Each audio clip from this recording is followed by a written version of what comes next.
ଧାନ ଚାଷରେ ବିଶେଷ ଲାଭ ନଥିବାରୁ ଚାଷୀ ଭାଇମାନେ ଅଣଧାନ ଚାଷ କରିବା ଆବଶ୍ୟକ।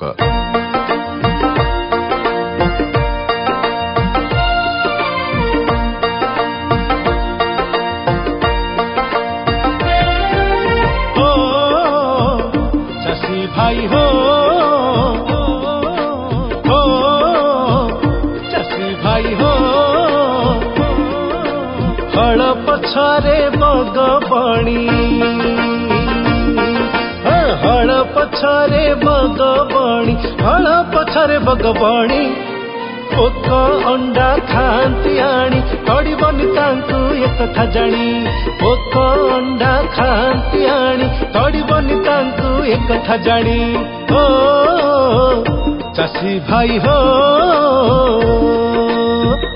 ଜମିରେ ଲଙ୍ଗଳ ପାୱାର ଟିଲର ବା ଟ୍ରାକ୍ଟରରେ ହଳ କଲାବେଳେ ବଗ ବଣି କାଉ କଜଳପାତି ଇତ୍ୟାଦି ବିଲରେ ବସି ପୋକଙ୍କ ଶୁକ ଓ ଅଣ୍ଡା ଖାଇ ନଷ୍ଟ କରିଦିଅନ୍ତି। ସେମାନଙ୍କୁ ଏହି ସମୟରେ ଜମିରୁ ନ ତଡ଼ିବା ଆବଶ୍ୟକ।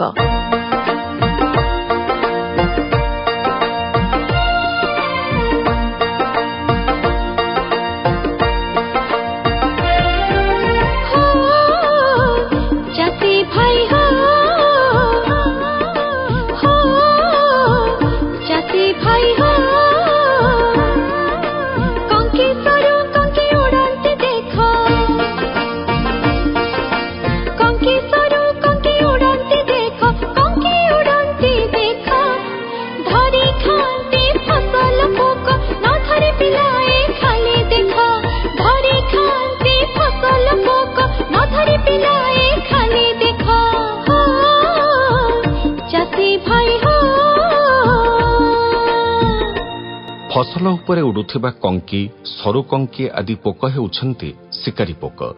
ଏମାନେ ଫସଲରେ ଲାଗୁଥିବା ବିଭିନ୍ନ ପୋକକୁ ଧରି ଖାଇ ନଷ୍ଟ କରିଦିଅନ୍ତି। ଏମାନଙ୍କୁ ନ ମାରି ସେମାନଙ୍କର ସଂଖ୍ୟା ବୃଦ୍ଧି କରିବା ଆବଶ୍ୟକ।